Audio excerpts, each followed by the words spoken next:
You're listening to Cinema Rex. It's an Iranian film podcast, episode 69. Abbas Kiarostami's Close Up, Namaye Nazdik. Okay, the day's finally upon us. We're here. We've done it.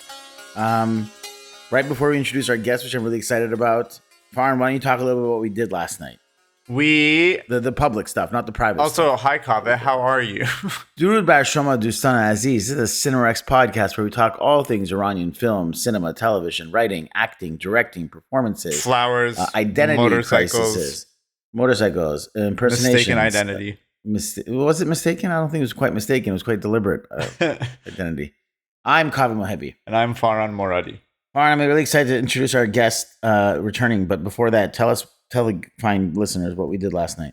So last night, Kaveh and I were honored by Hot Dog Cinema to introduce a movie. I'm burying the lead here because I don't know if you want to mention the movie first or our guest first, but everybody will know what the movie is by clicking on this episode. That's true. Kaveh sent me a link to a Hot Dogs post being like, hey, Hot Dogs is introducing Close Up. How do we get involved?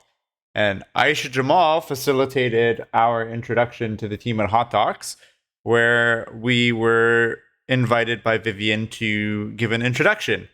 And I can give a snippet of the introduction here. Durud bar shoma dostan aziz. I'm Kaveh Mohebi. And I'm Farhan Moradi. And welcome to Hot Docs. Welcome to Hot Docs. How many of you are seeing Close Up for the first time tonight?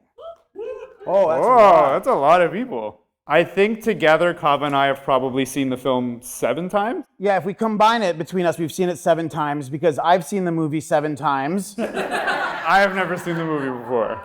Yeah, Farhan's never seen it. And I get roasted for it by my friends all the time. And it's entirely my fault because every time we talked about this film, he just would want to watch it on an airplane ride home from LA or something. That's not true. That's not on a plane. You have to watch. You have to watch it under the right circumstances. And tonight is the right circumstance. At Hot Docs, so give yourselves a hand. Yes, so thank you to Hot Docs, thank you to Vivian Bellick, thank you to Aisha Jamal, thank you to Abbas Kiarostami, thank you to Hossain Sabzian and all the illustrious artists involved in what I, without hesitation, call my third favorite film of all time. Also, thank you to everybody who came. There were some listeners of the podcast who showed up. Yeah. And we garnered new listeners of the podcast. Some people who promised that they would check us out. So. And that's why we do this, for likes and clicks. Yeah. And licks. We do this for licks. We also take licks. Next Cinema Rex, Cinema Rex merch. We do it for the licks. Cinema licks. We're here today. I'm so honored to have our guest returning. I just really love her mind so much. I love her work as an artist. I think she speaks so eloquently and profoundly beautifully about the films that matter so much that it, to me, was like a no-brainer to have her as a guest I think when we briefly talked about it once off camera, she had also said it was one of her favorite films. Let's not delay it. But our guest today is the acclaimed award-winning filmmaker Tara Aghdashloo. We've done a longer bio in previous episodes, but Tara, I want to know, first of all, how are you? Hello. I'm so happy to be here chatting to 2 of my favorite people, humans, and also filmmakers. I'm doing great. I'm excited to talk about this film. And yeah, hopefully we can also talk about, because it's, I think, one of the films that many filmmakers love to talk about. So I'm curious what we can also discuss that might be less out there, in the canon. Yeah, the less obvious stuff. This is obviously, I think, a film. Well, maybe I don't want to. Before we get into the film, I want to ask you, last time we spoke, you had, it was your newest film at the time, Empty Your Pockets, had been going through quite the successful festival run. So I was wanting to know, just like give audiences an update, like how has that experience been for you? What have you been working on since? Tell us a little bit where you're at right now as a filmmaker. So yes, Empty Your Pockets, which is actually being released online in short of the week, I think in a week or 2.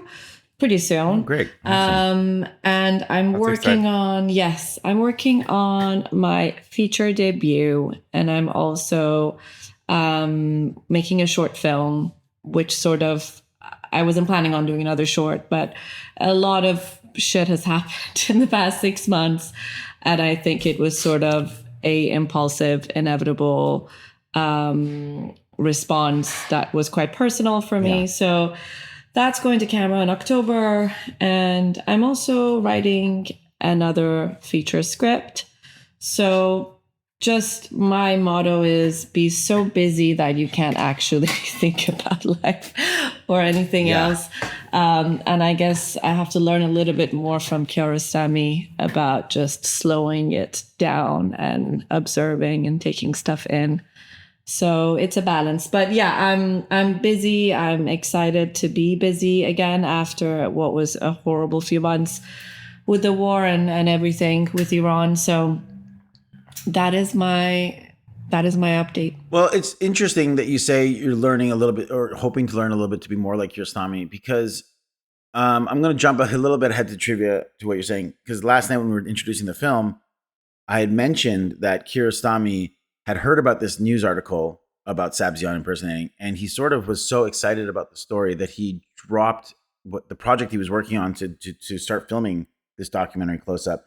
And it's just, I'd mentioned that this is kind of how filmmakers process the world. Is like you hear something that's happening in the news, and our initial instinct is just to write about it or find our creative way into it. And one of the behind the scenes and trivias I heard was Kiarostami had said that he was scheduled to shoot an upcoming short film that was going to be a documentary, another hybrid called Pocket Money, Pule 2GB is the title. And when he had read the article of Sabzian impersonating Makhmalbaf, he took that entire crew and was like, instead of this film that we've already scheduled and we have everything like shot listed and figured out, he was like, let's just take the same crew and follow Sabzian like tomorrow if we can. So it really was one of these things that he was so intrigued and interested in the idea that he drastically changed his plans. And instead of making Pule 2GB, which I don't think ever got made, I've never even heard of that film. I don't know if he just ever finished that film or not. He just took the camera crew and essentially went to the prison to meet Sabzian and film him. So he was sort of also this guy that he would have to jump from one project to another if it excited him that much. He couldn't get the idea out of his head. I've had conversations because I am working on multiple projects, and I've had advisors telling me, no, do one thing at a time. And I also think it's how different filmmakers and artists process and work generally. For me, I also like to have a few things to dip in and out of. But also, let's remember, Kiarostami wasn't just a filmmaker. He was a multidisciplinary artist, essentially. Yeah, a poet, a photographer. Exactly. And someone recommended that I watch this very new BBC Persian documentary called 73 Minutes and Something with Kiarostami. And it's a brilliant documentary. And it's basically just behind the scenes of a few of his projects, just watching him work and interact with his crew, his filmmaking workshop, his colleagues. It's really great. I'll share the link. Who directed that? I think Saifullah, he was basically filming it. It wasn't like he was directing it. It's sort of like the road movie,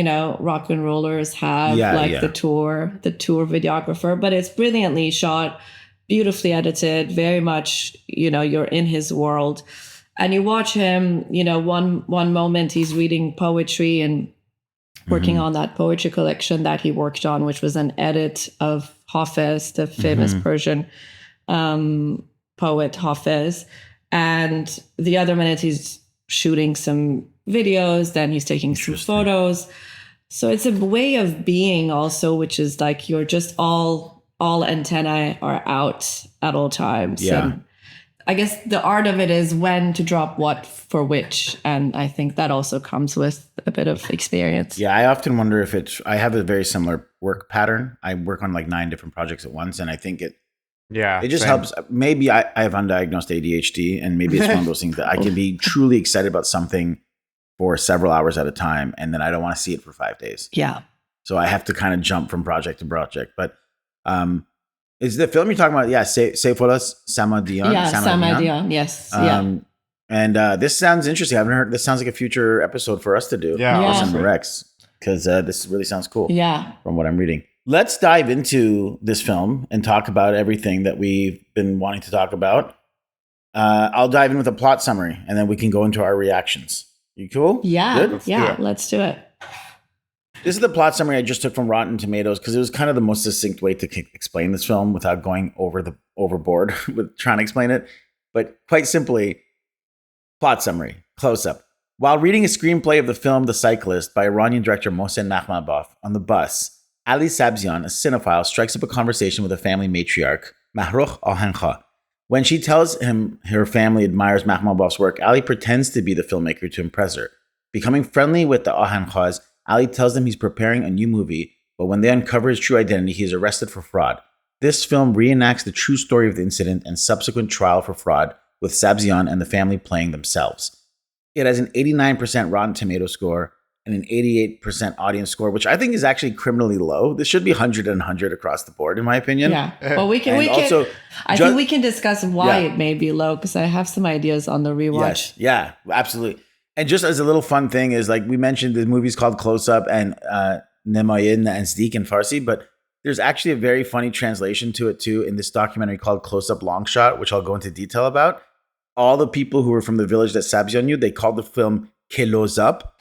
So there's like also like literally if you spell like KELOZZOP, and they constantly call the film Kelos Up. Yeah. So and at one point the filmmaker asks, "What do you think Kelos Up means?" And they're like, "I'm pretty sure it refers to dirtiness, like dirty water, like stagnant water that's just sitting around." That's so funny. So they didn't know the meaning, but they don't know the film as Nemayin Nazdik. They know the film as Kelos Up, which is just also an interesting way to think of the title. Is that's technically also the Iranian title for the film. Kelos Up is very funny. Kelos Up, yeah.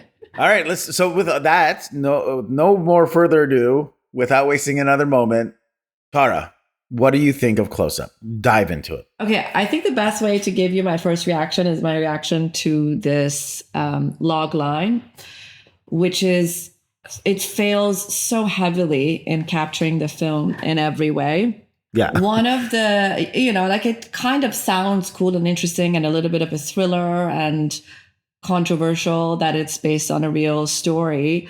But I think the masterly in this film is actually the structure of it, because it's nonlinear and you start the film knowing how it ends.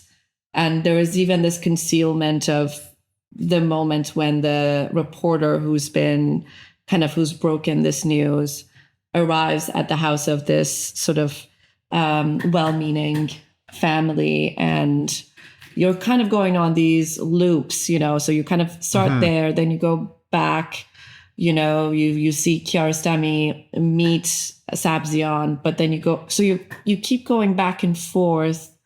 And I think this is also the beginning of Kiarostami himself playing with form in such a confident way. And I really think it is the genius of this film is its structure, as well as many other things. But my reaction to the log line is that I don't like it because it doesn't capture both how inventive the form of this film is, and then how contemplative and poetic all of its little bits are. I think to the log line's credit, that not that I wrote it, but just like from what Rotten Tomatoes is displaying, is there is a safety there of protecting what's special about the film for first-time viewers to go read it and be like, okay, now you know the broad strokes of what happens, but it doesn't unveil the mask of the beauty of the film. It leaves that for audience members to experience in their own. Yeah. Which I think is to its credit, at least. Like Tara said, it reads like it's like a thriller, but then you watch the movie and it's actually quite tender. And I think that is the biggest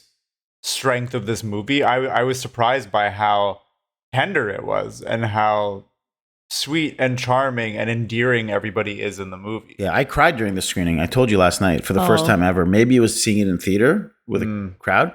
Also, my mom was sitting next to me, so that might have added to it. But like, in the moments when he talks about the difficulties of being able to provide bread for his son, he's like, what kind of father, doesn't even have enough pocket money to be able to provide a treat or a candy for their child? And like, maybe it's now that I'm a parent or something, but that broke me. Like I was clearly wiping tears. Yeah. It was crazy when your mom smacked you in the back of the head and said, "Don't do this, Abbas." She said, "Be a man. Do not do this in front of me." No, she didn't do that. I think what's incredible is also there's slightly different readings of the film based on whether or not you're Iranian. And I think at different times. I watched it many, many years ago. I rewatched it every few years or so. So thank you for inspiring me to rewatch it. And I think, as with everyone else, probably in the cinema when it came out in Iran, there's a lot of secondhand shame in the film that you feel for everyone involved. And culturally, Iranians are very proud. And one of the recurring themes in this film is respect. Sabzian is seeking respect from the family. The family wants to be respected by what they think is the famous director Mohsen Makhmalbaf. Yeah. And also, everyone is complicit in this sort of like the way they seek this very unabashedly. The journalist is also trying to find professional respect. He's like, he keeps going on in the beginning. He's like, this is a once in a lifetime opportunity. He's not thinking about the family or Sabzian. He's just looking for the story. He wants to be the next Oriana Fallaci. Yeah, exactly. I love that he just keeps like name dropping all these different like people and terms and stuff. Yeah. And the taxi driver's like, I don't know, I've never heard of it. And he's like, what? Okay, well, it's like this. You know who this is, right? And he's like, no, I don't know who that is either. Yeah, exactly. And then, Kiarostami himself is, as we say, like taking a whole crew hostage to go and find this more interesting story. So it is really revelatory about everyone here sort of interested in it for something really personal to them. And I think that's why the story is so enduring and honest and tender but scathing. Like there is something really harsh about what it reveals about human nature. But because it's sort of everyone is complicit, you feel like you relate to all of them. You could be any one of them. You could be Sabzian, you could be the journalist, you could be... but I think because Iranians specifically have this sense of pride, one of the interesting things to me was the way this goes on for as long as it does, and with the family, it was really interesting how the sons immediately, when they start to talk, or when the first one, the main one, starts to talk, he's like, oh, no, we knew, like my dad knew, but he just kept From going. day one, he claims his father. Yeah, which we know is not true. He's but defending it's like, his honor. Yeah, exactly. Or even like later on, when the judge or whoever asks, like, so you kind of, because Sabzian says, I knew that they know now by the last day, but I went in anyway. And I don't know if he knew, maybe he had a bit of a hunch. If he knew, why did he go in? He couldn't let go of it. Yeah, I found this, how everyone is playing with truth as much as Kiarostami does, really fascinating to watch. Yeah. I believe that he figured out that they probably knew, because he mentions that he's like in evidence holding, you have a copy of my journal, where in the journal I admit that, like, yeah, this is like my last, this is the final. But then he says he ripped it up. He says he ripped it up. And oh he won't be yeah, able to find you're it. right, he does. Yeah, That's so funny. Okay, Well, never mind. going I from take it someone- back. That's right. That was really funny. Going from someone who's seen it multiple times, Farhan, this was your first viewing of the film ever. You Yes. hadn't seen the film until now. So I'm now interested from someone like Tar and I, who have watched this film multiple times. What did you think as a first-time viewer of the film Close Up? Honestly, I think you put it on too high of a pedestal. I was really I'm joking. I'm joking. He's lying. I knew you were lying from the moment you said he's it. gonna hang up for him. Yeah, man. Yeah. I really liked it. I thought it was the tenderness was something that was the most surprising to me, and something I didn't expect. I thought, just because it's like this movie, while I haven't seen the movie, I knew the general premise, and I like knew that this was like often seen as like Kiarostami's best film, or often it's regarded as one of the best Iranian film ever made, and often it's considered one of the best movies of all time, period. So knowing the log line, like the general gist of the film and like all of that, I was expecting this to be like some like groundbreaking thriller, but what I didn't expect is that it was like a very introspective, like analysis and breakdown of this guy who was doing this very like weird thing and you don't know why. You're like, is he trying to rob them? What's going on? And then when you find out, it's literally just a matter of like, he's looking for respect for himself. He's looking for respect for Makhmalbaf and for film as an art form. It becomes way more sweet and interesting. And he's just such a charming person. The other thing is he's a very unreliable narrator, which I find fascinating to watch. And how every other scene is like, okay, is this real? Is this a reenactment? Is this person lying? Is this person telling the truth? It becomes a very interactive experience watching the film, because on top of this layer of trying to understand the movie, like the intentions of the characters and the story, as you would with any movie, you're also trying to figure out the context around it, like how much of this is manufactured, how much of this is real, you know, which it's a very fun viewing experience. Can I also just, in terms of context, say one thing, just so us and audiences or listeners remember? This man is trying to be Mohsen Makhmalbaf, who is, yes, a well-known filmmaker at the time, but still very early in his career. Not a household name in the way that, he's not the Scorsese of Iran. He's not the Tarantino of Iran. Like, he's still an art house filmmaker, Makhmalbaf, I mean. Yeah. And quite socially conscious films. He's always been, he's like one of the first sort of like political filmmakers or social political filmmakers that we now really associate with Iranian filmmakers.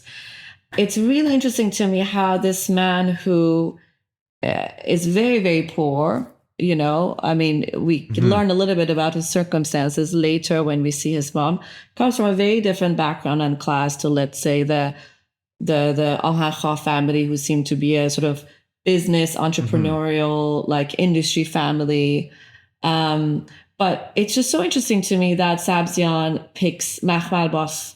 And maybe, he does look like him a little bit, but this love that he has for Makhmalbaf and cinema is not like he loves the Marvel films. You know, this is quite niche and it's very beautiful. I mean, there is points where he's quoting Tolstoy and and Rumi too. And Rumi and everything. And it's actually quite well spoken. I was like, most of the time I was agreeing with them. I was like, I like the way you see the world. Yeah. And for me, it's just such a moment of, just realizing where cinema stands in Iranian society generally is people are a lot more engaged with quite like difficult art house cinema compared to, let's say, North America or the UK. And then the context, you know, there's this class disparity also between Sabzian and the family, and then Kiarostami as this artist behind the camera. Like you get, and also, I mean, Kiarostami is really good at setting this up also at the start, where, for example, the journalist doesn't have enough money for the cab. So he gets a little bit of cash from the Al Kha family. Again, he's establishing these sort of hierarchies of status and economic. Like one thing is status is fame and recognition, and the other thing is economic status. And this is like an interesting mixture of different groups of people. So I find that really well done as well in terms of getting a sense of what Iran at that time, post-Iran-Iraq war, post-revolution was like. You mentioned the moment where where the journalist asks for money from the family to pay for the taxi. This movie was a lot funnier than I was expecting. Yeah. It was actually really funny. Like, this might be Kiarostami's funniest film that I've seen. Possibly. One of the things that really draws me, like from my first viewing, that made me fall in love with this, to what you're saying, Tara, is how eloquently he speaks about cinema and his love for cinema and quoting Tolstoy. You realize that contrary to the belief that villagers in Iran might be less intellectual, maybe at times, yes, some of them might be even illiterate. This is a man who is not those things. He had risen above that status and is an intelligent man with an intelligent mind. And circumstances led him to become this poor man who works at a printing press rather than a filmmaker. Had life turned out differently, Sabzian could have become a great, renowned Iranian filmmaker. Had opportunity fallen its way, but it did not. And it looks like this is an example, in my opinion, that it's just like so much of our life and success is also just based on luck. Yeah. And this is a man who it just didn't happen for him for one reason. He just didn't have access. But even sometimes poor people rise above their status and they just meet the right guy early in their life. Makes things. But it didn't happen for him. And it's like there's a silent tragedy behind that. Maybe not even that silent, but when you hear him speak, quoting Tolstoy, and the fact that, like you say, Makhmalbaf is not Marvel films. It's deeply introspective stories about human suffering. And he resonated with him beyond just, I relate to that, but I understand the power of poetry and art and beautiful writing and beautiful character studies. This man could have and probably should have become a famous director. He probably had it in him, at least to be a writer. Yeah. And that's the tragedy that lies within this guy, is that it didn't happen for him. The close-up is the thing that he's most famous for. And he's a player in that. He's the player in that, but he's not a filmmaker. And it's made evident how there's that dichotomy between like knowing a lot, but still not being initiated, I guess, in the industry in a lot of ways, because there's multiple times throughout the film where he uses very specific terms for film or talks about filmmaking practices. But then something as simple as the term close-up, he didn't know what that was, right? Yeah. Yeah, he doesn't have the language to talk about the craft. Yeah. But he knows a lot. Fundamentally, he understands the core and the ethics of things, but he doesn't know some of these very specific terms. I mean, I think we all end up falling in love with him, but it's pretty messed up what he does. Like, it is kind of diabolical that he goes on multiple trips to this household. And when you realize that in his head he was acting, it really it just was such a beautiful revelation, and this big question, because there's a lot of questions, as you said, about what's real, what's not. But one of the central questions for me was this idea of power and this idea of who is the filmmaker, who is the actor, because everyone is again acting in this film, even Kiarostami himself. He is playing the role of Kiarostami, because a lot of the directions that he gives is actually clearly put in post, like it's actually voiceover. He reenacts things. He even reenacts, I'm not sure if that moment where we think he's met Sabzian for the first time is actually him meeting Sabzian for the first time. So there is a lot of performances that Kiarostami himself gives us, and everyone else too, obviously, with the family, their reenactments. But even when the camera is there in court, if the camera wasn't there, maybe those conversations would go slightly differently. The family are defending their honor for an audience, not just the judge. And of course, Sabzian. And there are moments where you feel like Sabzian forgets that he's being filmed and recorded, and there is a whole other personality that comes out, versus the Sabzian that's, for example, reenacting his arrest scene and is sort of still ordering them around, saying, I want food, and, we need to work, and it's Friday. And he's actually playing himself, playing Makhmalbaf. And all of these layers of performance, which is such a big part of this film, and maybe for me, one of the central themes of the film.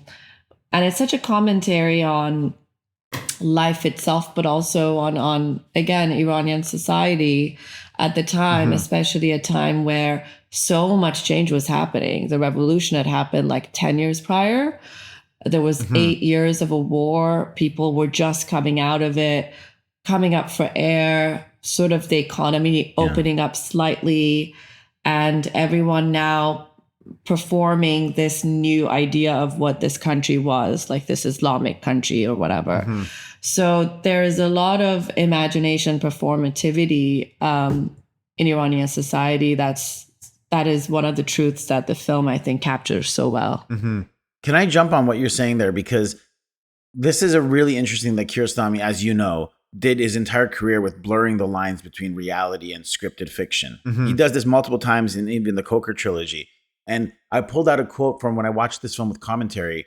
Kiarostami once said, he doesn't believe the idea of a documentary as a premise. Like he doesn't really believe anything is a true documentary. He said, or with regards to this, he goes, if you attach a camera to a bull and set it loose for 3 hours, you still wouldn't have a documentary, because what would matter is still what field did you choose to release that bull in? What type of bull did you pick? What camera did you use to attach it to the bull?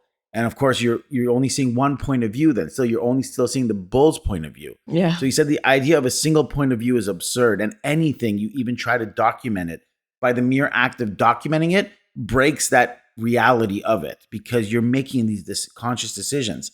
So, you know, and like there was a quote I had mentioned in the introduction that we did, which was about lying. Is he goes, in cinema, by fabricating lies, we may never reach the fundamental truth, but we will always be on our way to it. We can never get close to the truth except through lying. So Kiarostami was really fascinated with this idea of the lies that we tell, the performances that we play. Yeah. And I'm going to touch on my deeper analysis briefly, but I'll go into it much deeper later. But I truly believe, Kiarostami believes, that when Sabzian pretends to be Makhmalbaf, he's not pretending. In his worldview, you were Makhmalbaf during those days. You became Makhmalbaf. And for me to explain what I think he feels from that, I'll go into deeper analysis later. But there is this idea of that by the act of performing, you are becoming. Like actors truly believe this, is that you embody that character, you become that soul. And how are you any different if you're not going to be, you know, you can't look at that distinction. You have to look at the performance as you've become that person, right? And so I think Kiarostami, in his love for art and performance, was like, you were Makhmalbaf during those days. I completely agree with you. And there is a consciousness to this theme that I think Kiarostami is beginning to really develop here, and it becomes ingrained in his worldview. Yeah. And as someone who's worked in docs and journalism, I will tell you absolutely what he's saying is true, which is there is no objectivity or a neutral camera or a neutral interview. You know, there is a brilliant part where someone asked him, you know, but you were going room to room and you were asking them to do things like, why the hell did you do that? And I think the judge asks him, and then he's like, well, I heard or I read that that's the kind of stuff directors do. And I was thinking about, again, the performativity of just being a director, not someone pretending to be a director, but even being a director where for a moment in time, you become this like tyrant one way or another. And you're saying, you know, Makhmalbaf or Sabzian as Makhmalbaf is saying, chop down that tree, put that there, you know, we need to do this, we need to work on a Friday. And like brazenly telling his dad, like, your kids are lazy. I thought they had what it took to be filmmakers, but clearly they don't respect the craft. And it's so different to like the kind of more timid Sabzian that we see sort of in that court. But this idea that us also in any profession, once you have a title, once you're a director or an actor, you get away with things that under normal circumstances would not make sense. You could not walk into someone's house. Sabzian could not walk into Ahacha's house and say, chop that tree. So, you know, there is, again, this sort of relationship between truth and reality, but our shared reality. What we all believe in. It's not enough for Sabzian to believe he's Makhmalbaf. It's only when he can convince one family. He needs one follower. He needs one crew member, essentially, to then become the director, which is also what Kiarostami does. And as we know, like, you know, in this documentary that I just mentioned, there is a shot where there is a car in a kind of snowy road with just one tire track, and some poor passenger, I guess, is just like driving through, and then Kiarostami yells at him. He's like, stop, stop, stop, you know, and he's just like some random person. He's like, you're ruining it. And then I was like, you know, there is a cruelty that comes. And we can also talk about like how and if Kiarostami leaned into it more than others, despite this beautiful, tender, poetic body of work. And having come from this, the Qanun and like making like films for the Ministry of Education and stuff, he had this vast experience as a documentary filmmaker, interviewing children for that film Homework, and all these other projects he did. And he would know better than anyone else that even this documenting of children was still a manipulation on his part, because he'd want to pick the right kids, which one's going to give the cutest answers, which one's going to be the right size for the desk. Like he knew that there was a lot of manipulation in documentary filmmaking. Yeah. That he would see that the clear lines between cinema and documentary is blurred. I wanted to point to two moments early in the film that are almost like Easter eggs that if you kind of see them on face value, you don't really catch on to them. This idea of the lies that he's telling in the film. But once you think about it a little bit deeper, you're like, oh, right, that's not a possible thing that could have happened, which is the title close-up comes 16 minutes into the movie. And do you remember when the title comes out? It's during the newspaper printing the article. Yeah. The credits of the film come out during the printing. That shot could not have actually existed because Kiarostami heard about the events through the newspaper. So it's like he wouldn't have been there to film it when that printing thing was being printed out. So it's like he had to manipulate the events to ask the printing press to print the article again to make it almost seem like this story is fresh and coming out. Yeah. So if you watch it, you're like, oh, here's them printing the article. But it's like he couldn't have been there when they had actually done that. You know what I mean? Another really good example of this is when they start the trial scene, he slates it with like a scene one thing. It's almost like this nod that you're reminded that this is not it is a trial. I mean, by his argument, this was all the real trial that he filmed, whether it was a recreation or not, who knows? He says it was. But we're reminded that we're not really watching a trial. We're watching a film about the making of a trial because he literally keeps that slate in the shot. Yeah. And He's the like, slate's scene one incorrect. trial. Is it? What did it say? The date is wrong. Well, because they Like do. literally the interesting. scene before, they talk about when the trial is going to happen. And then when they I do the see. slate, it's like off by like 7 months or something crazy. Yeah. interesting. Well, there's parts of the court that actually is recreated, and he says it in some interview where, like the way he sets it up at the start with, okay, here's a close up, here's that, like this is how we're going to shoot it. That was actually either shot a while later or at the end of the court. They just recreated it after everyone was finished. There are so many of these examples, and probably so many more that we'll never know. There is also the controversy of the last scene and whether or not that audio actually was lost, because he admitted to it. It's manipulated. Exactly. He had all the audio. Exactly. He didn't like what Makhmalbaf was saying because apparently Makhmalbaf started espousing all this like poetic language about romance and the love for art, and Kiarostami didn't like it. He thought it was too preachy. Exactly. Yeah, and he did say that Sabzian did not know they were filming him, so that part's authentic. Like everything Sabzian's experimenting, the camera actually being far away, he didn't know about it, and even the car driving alongside, he was like, Sabzian didn't know we were filming him. But the audio cutting he admitted later on, he's like, it was completely, I just didn't like what he was saying. Yeah. But isn't it funny also that there is this battle of directors, right? Like, so Makhmalbaf is essentially also kind of directing his own scene with his own presence, and then I guess the only powerless person in that moment is actually Sabzian, but there is this sort of battle of narratives that constantly happens. And even Sabzian, in a lot of ways, is like directing his own identity, right? Like we've already seen him go through many versions of who he is and himself, and he's played a director. So it's like 3 levels of directors directing in a lot of ways. Yeah. Yeah. Because Makhmalbaf directs the scene too with the flower that he picks. Yeah. Sabzian picks one flower. He's like, no, don't go that flower. The other flower. So like, there's he a goes little to bit of control thing. or something. Yeah. Yeah.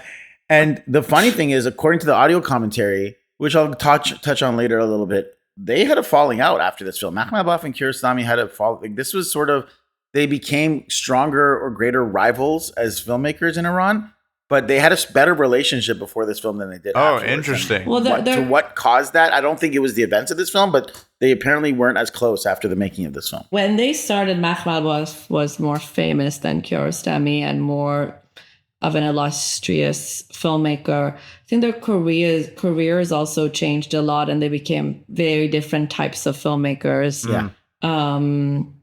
So, I don't know if it was rivalry or just, I don't know. There is all of this chatter about it, but I don't think it was enemies or any sort. But I think there was more of a scene during a certain decade in Iran of all of these people, artists and filmmakers working together and being together. And maybe as they matured, they kind of drifted.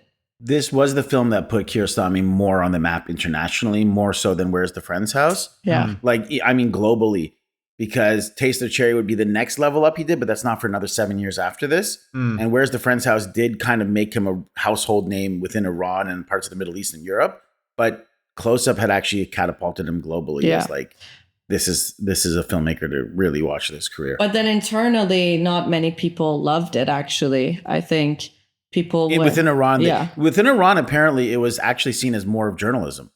That's how it was received according to some of the stuff I'd read. Yeah. But also, I think a lot of people were very uncomfortable with the ethics of it because there's a lot of manipulation in any type of filmmaking, but for many reasons, both because Sabzian is a manipulator and the theme of it is sort of this type of deception, and the way you see this sort of poor man in court, and even the tone of these questions that Kiarostami even asks him, like there is you kind of feel for Sabzian, and I think people were getting emotional, but it really, amongst filmmakers and like people who knew Kiarostami, people understood that this is doing something that they haven't seen before. Yeah. Some other things I wanted to notice, things of note that I really liked was the film starting with them asking for directions from multiple people on the way to. It's such a Kiarostami trope. People in cars, lost in their directions, asking for directions is very funny. Definitely. Another thing that the commentary mentioned was it's kind of ironic the film's close up because Kiarostami is quite known as the master of the long shot. He's like the guy who's always like even this film only has like 2 close-ups or 2 or 3 throughout the film, but he's not known as a close-up filmmaker. He is the long shot. So that's just a funny little thing. I heard this once, I'm pretty sure in an interview, and I haven't been able to find it since, but where he talks about the reason that he holds on such long shots for so long is because when he started out, he like didn't know how to edit and he wasn't a very good editor. So he just like chose to live in like longer shots, and then it became like a style that he liked. So then he kept using it moving forward. Interesting. Yeah. I mean, I love all the lore, I think. And now that he's not around, there's even more. Yeah. Can I just also add another scene that I love from that sort of early sequences? Yeah. Is that can rolling down. Yes. And because I also remember watching it the first time, and I was just so blown away by this can rolling down. And I don't know if we see enough of that kind of very quiet meditations. I think maybe now we're a little bit over them. But whatever it is, it's beautiful and stunning, and it's so Kiarostami to just like slow down and take you in his mind, and then you obviously then project so much meaning to it, which may not be the intention to begin with. I can tell you, he spoke about that specifically in the post documentary that was made about this. He said when he was working on the script, like the outline of the story, he wanted to spend some more time with the driver. So he's like, events are happening indoors, but I want to stay. It's almost like dead air time. Yeah. So he had to kill this time. And he was like, why don't you just go there and pick some flowers from this heap of leaves? Yeah. Maybe that'll be beautiful.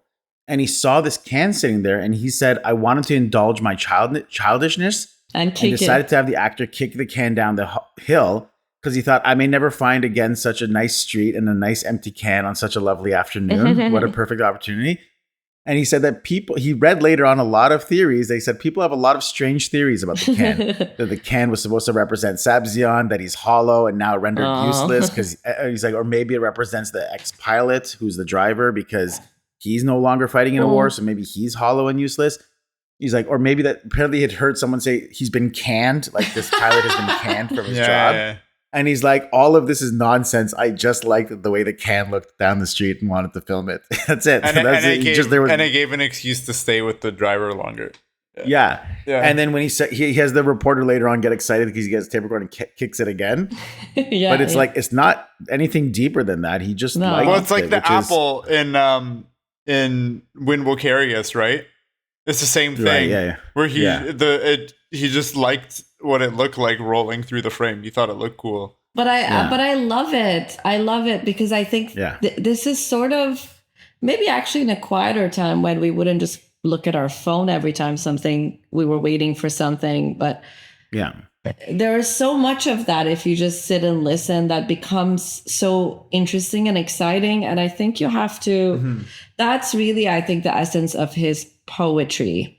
That is the poetry, is these moments that are unexpected, that don't have any sort of plot purpose, not even any aesthetic purpose. Yeah. It's just a thing that you instinctively gravitate towards, and in that kind of childish way even want to capture. I want to say three things about that too. The first one is that Kiarostami is known for like trolling people, his own actors, his own crew, to get like reactions that he wants. So I also wouldn't put it past him to like say that, even though he did have some meaning behind it, to like as like a fun, coy like way to make a little fun for himself, if there was a meaning. Yeah. The other side of this is, let's say that is true and we accept what he's saying there. There is a reality that like him seeing that image, he's admitting that he likes the imagery, right? So even if it's not a deliberate symbolic point to it, there could be something that he's subconsciously trying to say, which could explain why he likes the can, the imagery of the can rolling down the hill. And the third thing I was going to say was, we've talked about this before, where once art has been released to the world, it no longer belongs to the artist. So if someone who's observing this art and who's taking this art in can see the imagery of the can rolling down the hill and imprint a meaning on it and something profound, I think that that's just as true as no meaning, you know? Yep, very true. There's three more things I wanted to point out that from the commentary that I actually really liked.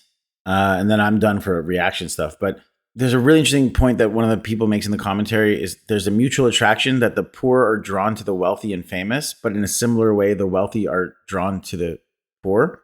Like there's a really interesting, like Sabzian's very interested in, he's being drawn to like the wealthy upper class. He's drawn to Makhmalbaf, but these wealthy people, or even Kiarostami himself, has always been drawn to lower class people, right? He's always interested in telling stories of villagers or poorer class. So it's like there's this weird mutual attraction happening. If you look at it, that Sabzian respects the filmmaker and looks up to him. Yeah. But Kiarostami, the famous director, is looking always towards the poorer class and lower class.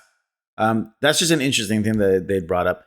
I also think when you see Sabzian meet the woman on the bus, there's actually a hint towards the fact that he's not there to scam them, because just by the mere fact that she's meeting him on a rural bus or a city bus is that suggests that he's not aware of her social class, right? He's not seeing her in some spot where it's like he's upper class. You're shaking. Do you disagree? You think that wouldn't I suggest disagree. that? I think from the way she's dressed, you would know.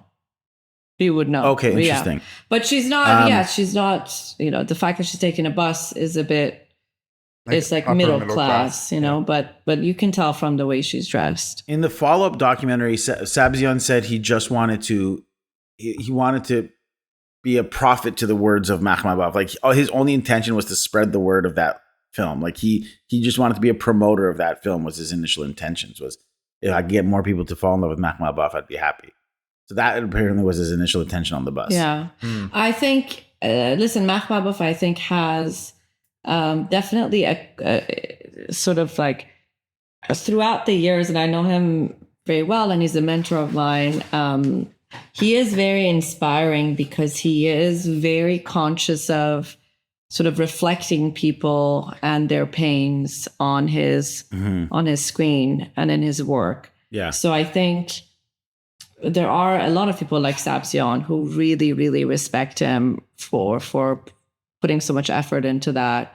Whereas I think Kiarostami is a much more, it's the can, it's what interests me in that moment. And then you can ascribe whatever meaning you want. But he's not trying to make a real big, like he's not as message oriented. I believe Sabzian, but I also don't. I think he just saw an opportunity and took it, and we all do. So it also makes him more human. The way, this positioning makes him sound like is that I'm just a middleman. I just want to give you more information about this great other man I know. But no, he also wants to feel great. He also wants to have a little moment of respect and validation. And I think that's more realistic. What was the first thing you said? I think I had a thought about that. Was it about the mutual relationship between wealthy being attracted to the poor and the poor being attracted Yes, to because that is a very complicated thing. And I think about it all the time. I mean, Kiarostami doesn't come from money. He, and I know him, and the way he grew up in the school and in the area, him and my dad went to the same school. They were all poor, and they were all, boys being boys and all that. So I think he also comes from that world. It's not so much that he just parachutes into the middle of the village. And True, yeah, fair. Yeah. There's also, I think, because I was thinking a lot, and I always think a lot about how much of Kiarostami's body of work, the village stuff, right? Because he has different interests as well, is his pure interest, and how much that interest, and I think it is his pure interest, but how much of that interest is a sort of like Orientalist perspective that we also as Middle Easterns have internalized in a way of being mostly interested in all that stuff. And I think I kind of sit closer to the idea that he's a bit of a misanthrope. I think he's fascinated by nature. He was fascinated by what was corrupted and what wasn't corrupted by humans. And I think that's why in his art he was constantly, staring at trees and at other things, the lone tree in the desert and all that. So I think there's a consistency in his worldview that is really truly his philosophy and what he's searching for. Totally. For sure. And even in this movie, there's a few references to nature and the role that we play within nature. And I think even talking about that scene where he's like, oh, if these trees weren't in the way, we could get a better shot. And then they're like, oh, well, we can cut down the trees if you want. And he's like, no, don't, like, go not on it. Like, it's a pity. It would be a sin to do that. And he does stuff like that in a bunch of his movies. Yeah. But I think you're right that there is this sense of, probably it's human nature. You are always curious about the other side. And that mutual fascination is probably sort of a universal element anyway. I mean, even if it's not divided by wealth, it could be divided by status, right? Like, it's undeniable that Kiarostami's status of approaching anywhere, arriving anywhere, it mattered more so than who Sabzian was before this film. And the family's obsession with or fascination with Makhmalbaf as this artist. Like, they clearly don't actually know who he is. They have a general idea of who he is, but this idea of hosting a filmmaker, they were very much on board with clout chasing. And what they're doing is clearly also dishonest. They were also in it to get something out of that guy. So it Which becomes is what this Sabzian weird, says too. Yeah, and it becomes this weird symbiotic parasitic relationship between the two of them, where one side is happy to pretend to be Makhmalbaf because he gets respect and Makhmalbaf gets respect. And then for the other guys, it's this weird thing of oh, now we feel cultured. We're hosting this acclaimed filmmaker. Maybe it'll mean I can be in his movie. Maybe it'll mean I can become a filmmaker myself, So this is exactly what you're saying is in that follow-up documentary called Close Up Long Shot, which it was shot by a few other filmmakers 10 years later. They interviewed Sabzian again, and he said, for sure what I did was a con. I had pled guilty from day one. I never went against that. He goes, but what people don't notice is that the family wanted to use Makhmalbaf for their own prestige too. Like you're saying, Fawn. It's this family wanted to use Makhmalbaf. And that in its way is its own con. The reporter who wanted to use my story wanted to become the next Oriana Fallaci, right? He specifically calls out that quote from the film. He goes, he wanted to use me as a bridge or as a stepladder for his own prestige. He's like, how are all these not in its own way, its own kind of level of con, of using people for your own advantage? And so he just kind of pointed out that everyone had their role to play of using other people for their own prestige. We've been talking about this, and And Sabzian felt that that was like something that is sometimes lost in the courtrooms setting of his trial. But yeah, behind the scenes in trivia.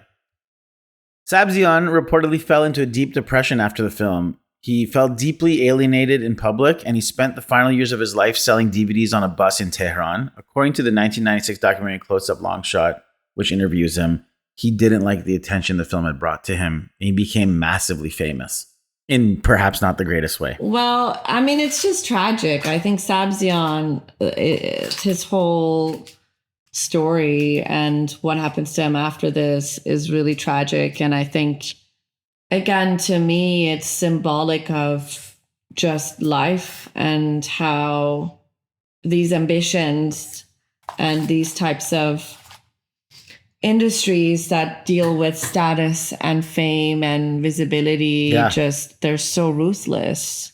Because you get a sense that whilst doing this, he really thinks this might be my moment. And even Kiarostami tells him, well, you told these guys that you're Makhmalbaf and you want to shoot a film there, and now you are shooting a film there with my crew. So technically, you're actually being true to your word. And it sort of, subverts essentially. Oh, yeah, you're right. Yeah. So I think there's... That's funny. I didn't even think about that. Yeah, but it's all very cruel. And I don't know. I'd be curious. Does the documentary also cover what that family... Well, one thing that it does say is they didn't drop the charges like you see in Close Up. They actually pursued. And Kiarostami suggested, at least for the purpose of the film, can you drop the charges? Years later, Kiarostami said he was trying to get into a screening of Color of Pomegranates at a film festival, but tickets were sold out. But he heard Sabzian was inside, and Sabzian came out and asked the manager to let Kiarostami in. He's like, I realized at that moment he had become a much more recognizable and famous character than me. And he used his influence to get me into the screening. That's crazy. Sabzian had become like a main stage player, like mover and shaker in the film theater world. That's so funny. But it's all hollow though, I feel like... I know, exactly. Sorry, go ahead. Yeah, it's a bit like the Scarecrow. It's a little bit like, it's a bit hollow, that attention on Sabzian. It's entertainment. It doesn't empower him in any way. It's very similar to that very Hollywood story. Like you hear that LA story of a young starlet moving to LA and like how Hollywood will chew you up and spit you out. Like that's kind of the treatment Sabzian sort of got. His 15 minutes of fame were up. But similar to what you just said, he goes, when they returned to the house to shoot the scenes at the end, Sabzian had began to cry and told Kiarostami, I can't go back in that house as this man. When I came before, I was someone else. I lied to these people. Kiarostami said, and this is to what you're saying, Tara, you didn't lie. You told your truth that's beyond reality. You told them you're a filmmaker. That wasn't a lie. You said one day you'd bring your crew here to make a film, and that you did. So go tell the head of the household, remember I told you I'm a filmmaker and I'd bring a crew? Well, this is my movie, and speak from your chest. Yeah.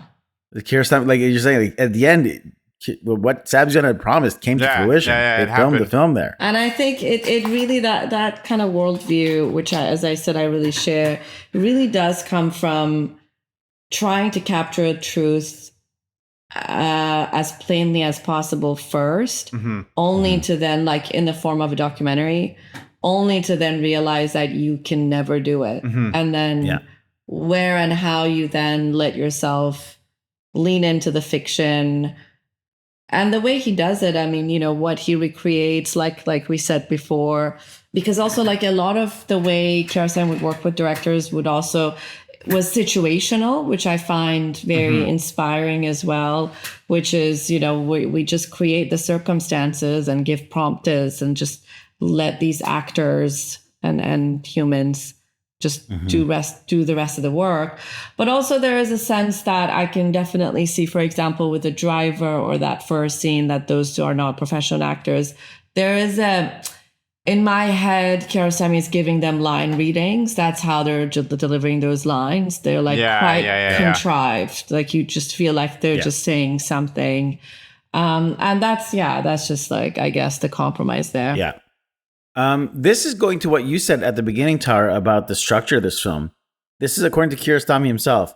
In the flashback sequence of the bus, when you're discussing right now, that was supposed to be the opening scene of the film. But in a festival screening in Munich, after 2 screenings already, the reels got mixed up and Kiarostami noticed the projectionist had put the films out of order. He considered going up and telling the projectionist, but didn't want to disrupt the film. So he's like, let's just see what happens. And in this interview, he quotes Hafez saying he takes advantage of fortuitous events. So he sat and watched the film out of order, and he realized that he liked this order better.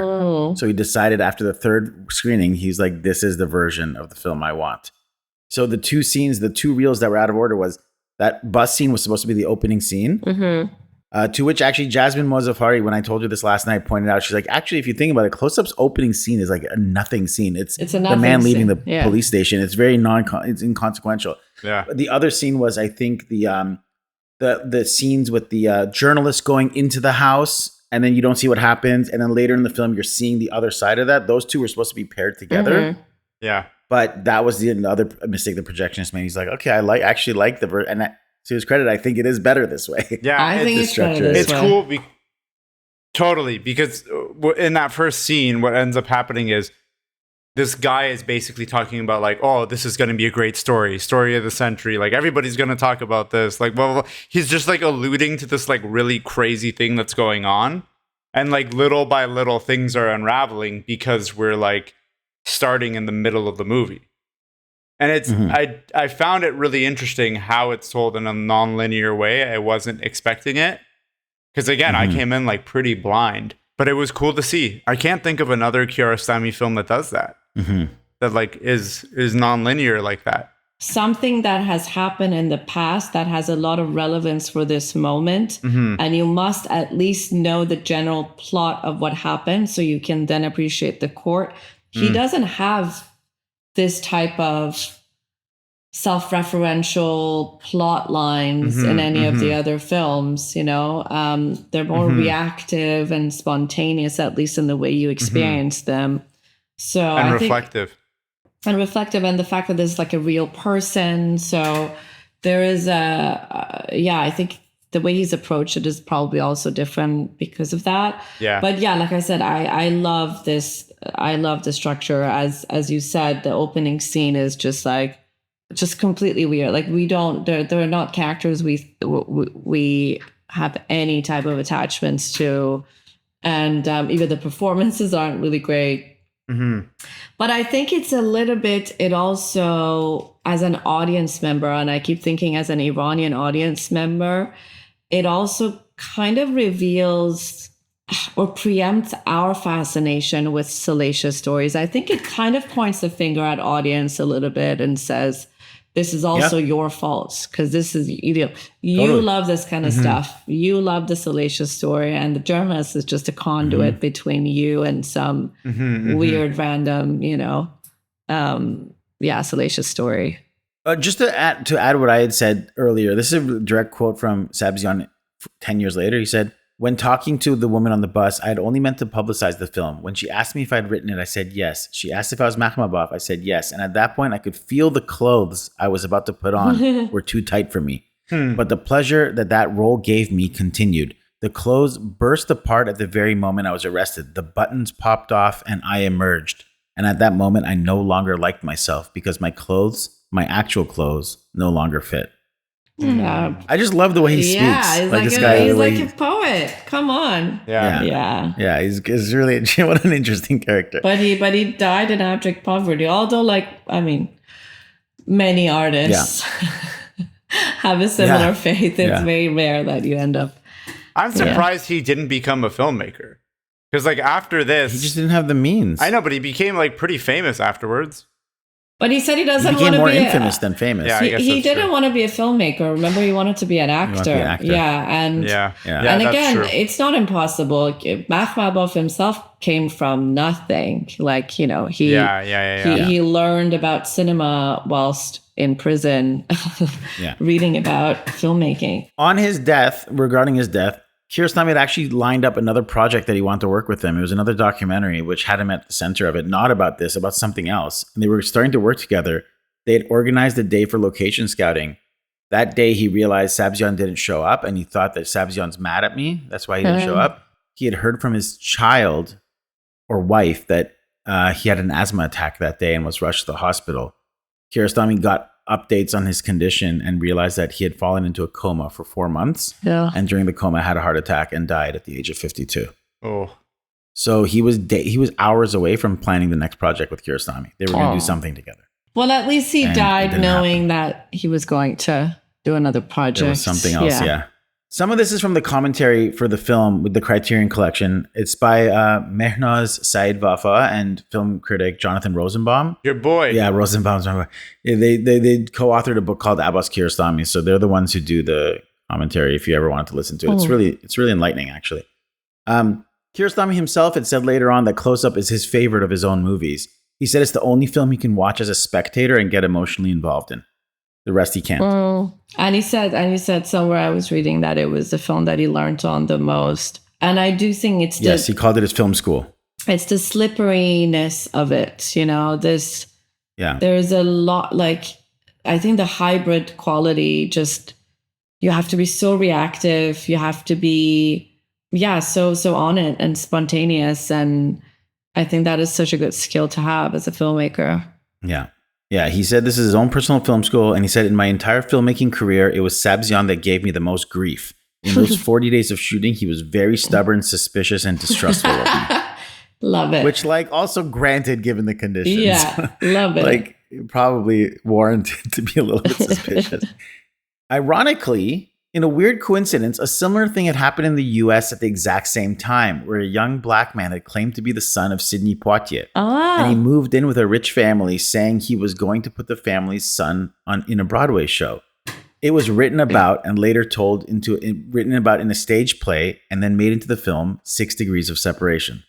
Love. Whoa. I don't know if I want to see it, but spurned yeah. 2 documentaries of its own. Wow. I do want to see 6 Degrees it. of Separation, I also remember, was Will Smith plays the son, the con artist in a film that he did before Fresh Prince of Bel-Air. Ooh. Crazy. This is one of the Safdie brothers' top 5 favorite films of all time. They go on to talk about this with great love. I think Close Up is certainly top 5 films of all time. When I saw that film, it made me think about using movies to manipulate life in its own way, and the power of movies. The main guy, the way he's recreating these things, he's born for film. He was born for film, so he had every right to pretend to be Makhmalbaf. Just that idea to put him in that role is like top 5 right there, just to do that. Yeah. The Iranians were obsessed with this concept of portraying life and removing all the veils and trying to get at, and what are we doing here? And just realism, you know, like It's reality versus realism. Yes, like you're trying to understand what is real by reconstructing things in the most... Deconstructing. And reconstructing... And then deconstructing, because you're using the real people to recreate. Yeah. And then by recreating, you're understanding everything that happened in the first place, and then it's a movie. And so you really have no idea what to believe. When director Abbas Kiarostami gained permission to film the trial, the judge reportedly delayed the start of the hearing by several days to ensure that Sabzian, the Ahankhaz family, the journalists, and the film crew would all be present during filming. Kiarostami says, the courtroom is both real and fake. The judge was real, the setting was real. The only contrived parts were our presence and the camera. The agreement we made with the judge was that he'd be in charge of the courtroom and I'd get to ask Sabzian any questions that came to my mind. A reporter once asked how it's possible for someone to intervene in a hearing. Kiarostami had answered, our country is the land of the impossible. Some things are impossible in other countries, but they're possible here. Totally. Which I think means you pay enough money, pay enough hands, you can get things like that done. But things are kind of loose. And again, it's... Yeah, exactly. That's true. Sort of post-revolution Iran. Everyone's just finding their footing. I found a lot of echoes in that sense of this new imagination of Iranian identity, even like the relationship with people like Sabzian, or the subject matter of Makhmalbaf's film and how the middle class treats them. And I think there is a lot of sort of interesting echoes of, as a society, how we were all just trying to see if are we fooling each other? You know, who is in control here really? Like, is this new regime, are they Makhmalbaf or are they Sabzian? There's all of these new imaginations, and even a revolution itself is an imagination. It's we want something new, and then And then I guess there came the reality of it, which was a lot worse than what was promised. Yeah. The last little bit of information I have here, these are from, so this film itself spurned 2 documentaries of its own. One is called The Day Close-Up Opened by Nani Moretti about the sparsely attended premiere. And the more widely known Close-Up Long Shot is a documentary about Sabzian's life, as known through friends and family, by Muslim Mansouri and Mahmoud Chohrolahi. What a name. In this documentary, it's a 45-minute documentary, mostly with interviews of Sabzian, where he speaks very eloquently about what happened. He's a little bit older. He's got grayer hair, you can see. Oh, his mom forgot to dye his hair. Kiarostami had said that this 45-minute documentary, Close-Up Long Shot, is not a good film, but he couldn't sleep for 3 days after seeing it. In this, his friends and family, people who know him, describe Sabzian as a nice guy, but not normal, a bit of a dreamer with his head in his clouds. He's told so many lies that people in this village don't believe him anymore. to which Sabzian said, I agree. If I'm a dreamer, it's because my dreams have not yet been realized and I don't fit into social norms. He says, I let my love for film destroy my life, but I still love to see a good film. I lost my job. It robbed me of my life and my social identity. I became one of cinema's victims. I intended to devour cinema, and it ended up devouring me. When I see a film, I dissolve myself in it to such an extent that I reach the bottom. I fade away and get lost in it. If I didn't live in society, I'd seek shelter in the mountains and live by myself. If I didn't have to keep on living and were courageous enough, I'd have liked to have hanged myself from the beams of cinema. If I had the courage to protest, I'd use filmmaking as a tool to fight all injustice. This is Sabzian talking like off the cuff in an interview. That's cool. Sabzian's sister is interviewed. She said that his story sounds a lot like Les Miserables. He says, my brother is Jean Valjean, who, like stealing a piece of bread, must wear his shame forever. That's it. I think it's actually, people like this film. You can find it, I think, on YouTube. You can definitely see it on the Criterion channel. It's a 45-minute documentary. Is it included in the Blu-ray? Yes, it's on the Blu-ray as well. Cool. Yeah. So I highly recommend. I watched it in preparation for this, but I very much enjoyed it. It's very cool. I'll watch it. Watch. I have a couple other articles. Yeah, go for it. Some of these were articles I was reading for a while, just in terms of understanding hybrid cinema or reality cinema in general, like this genre of like blending art forms. But so there's 3 primary articles I was looking at. One of them is called Hybrid Cinema, Rethinking the Relationship Between Documentary and Fiction in Abbas Kiarostami's Close-Up. This is by Kimia Shahi. It was released in 2017. And the article is basically all about how Kiarostami transformed the event that took place, the real life event, into Close-Up. So it really plays with, okay, this is how this is a hybrid film, and it's directly about Close-Up. Then taking a step further out, there's an article by Ohad Landisman from 2006, In the Mix, Reality Meets Fiction in Contemporary Iranian Cinema, which talks about why Iranian films especially, and he draws on like Kiarostami and Makhmalbaf, were drawn to this approach of hybrid cinema or reality cinema. And then going one step further, finally, there's an article by Felipe Cayero, The Cinema of In-Betweenness, Hybrid Films and Collective Potential and the Problem of Its Definition, asking the bigger questions of what even is hybrid film.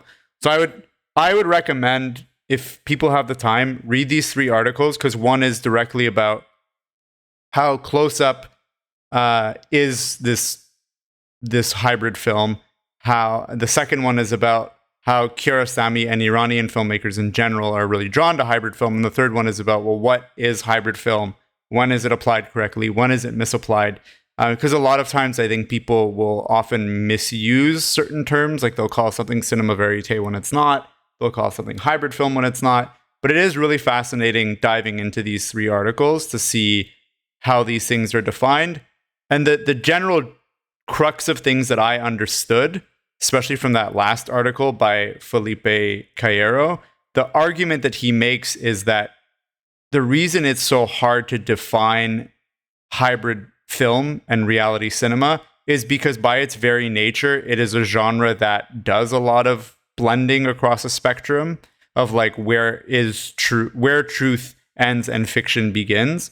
But he says that the one key through line that he has found in understanding what is considered a hybrid film and what is just a documentary with fiction elements or fiction with documentary elements is when the filmmaker is deliberately sliding across this spectrum of reality and fiction, which I thought was a very fascinating way of defining a loose genre. Yeah. And I think it's, again, going back to what was sort of in theaters then and like, let's say for the 10, 15 years before it, you have a thriving film scene in Iran. You have the film Farsi or like the more blockbuster, like popular films that are kind of, it's basically Iranian melodrama and it has music and dance and sort of a Western sort of vibe to it. And then you have obviously a lot of dubbed films. So Iranians are also watching what usually the rest of the world watches, especially before the revolution. But even with contraband after the revolution, they never stop being connected to world cinema, Hollywood, all of it. But a lot of these sort of more popular cinema genre, film genres are obviously pure fiction, and a lot of them are aspirational one way or another.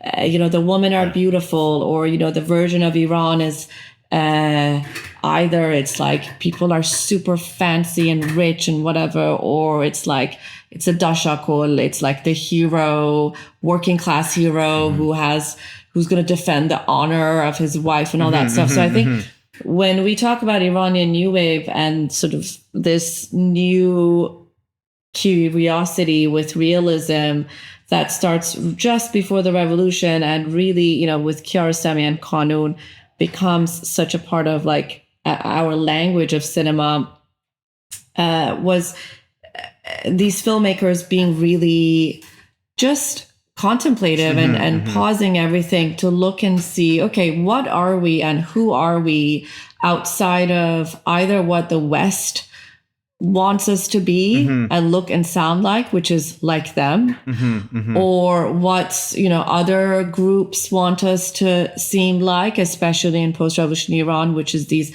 pious, holy, everyone's a martyr and everyone looks and sounds the same. So I think this is, besides the fact that a lot of these films just don't have the budget or there's censorship, like these things that we already kind of hear about a lot, I think there is also this emotional reckoning that Iranian artists are having, which is just let's look at it. Let's look at what's in my backyard, what happened in the newspaper today, what everyday ordinary people are like, and cut across this sort of essentially big machinery of propaganda either way, whether it's Eastern or Western. And I think that is sort of what both Kiarostami and Makhmalbaf do in such different ways. Yeah. Also, shout out to Furo Farrokhzad for Always kicking off that. My girl. Setting this in motion, yeah. Yes. We were robbed of a massive filmography by... Robbed. Yeah. Have you guys heard of a movie called The Night It Rained?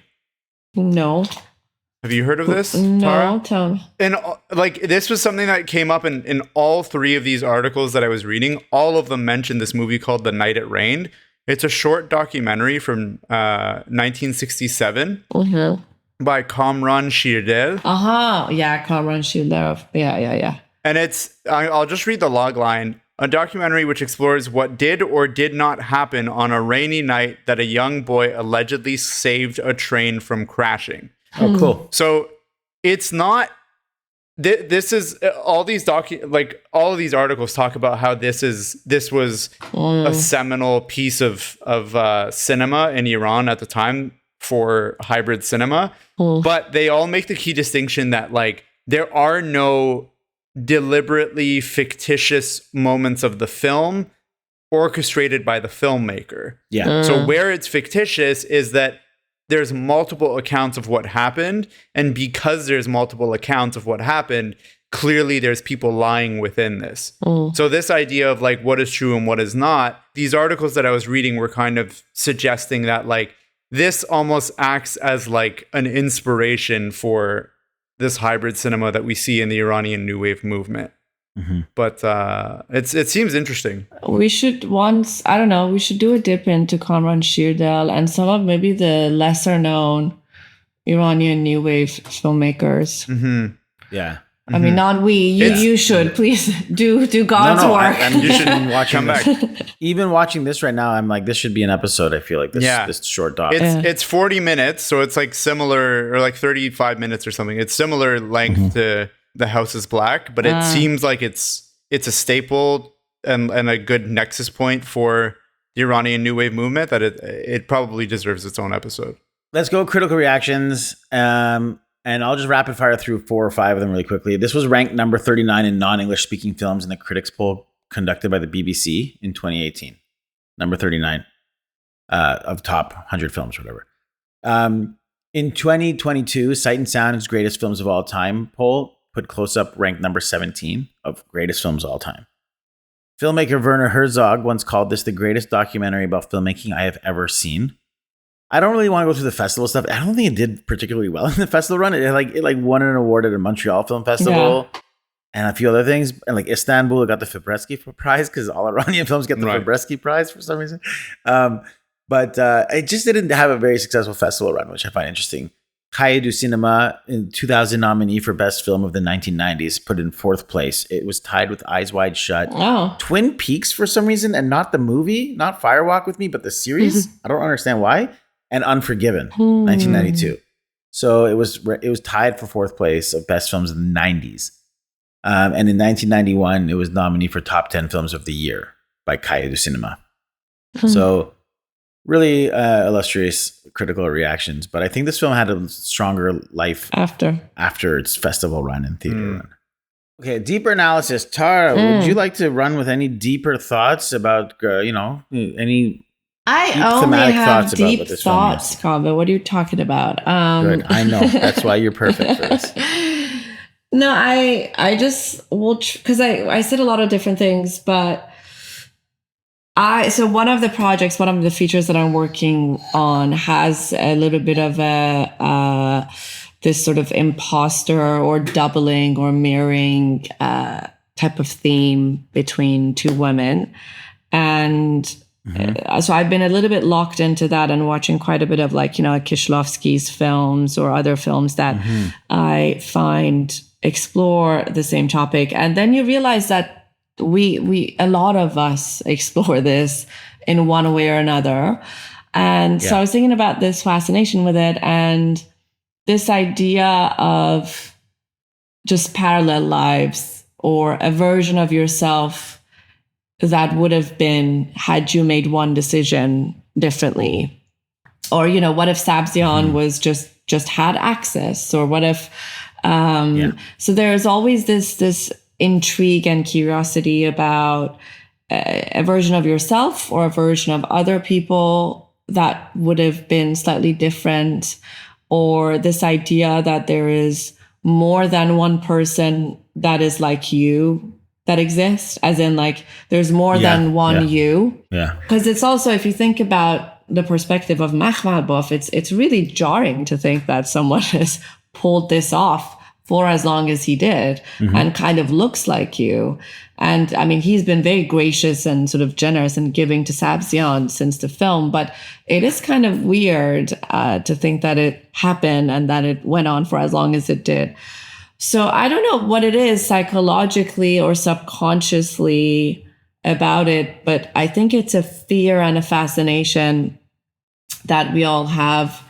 And again, when I think about our country, what if the revolution hadn't happened? What if we have so many what ifs as a society constantly?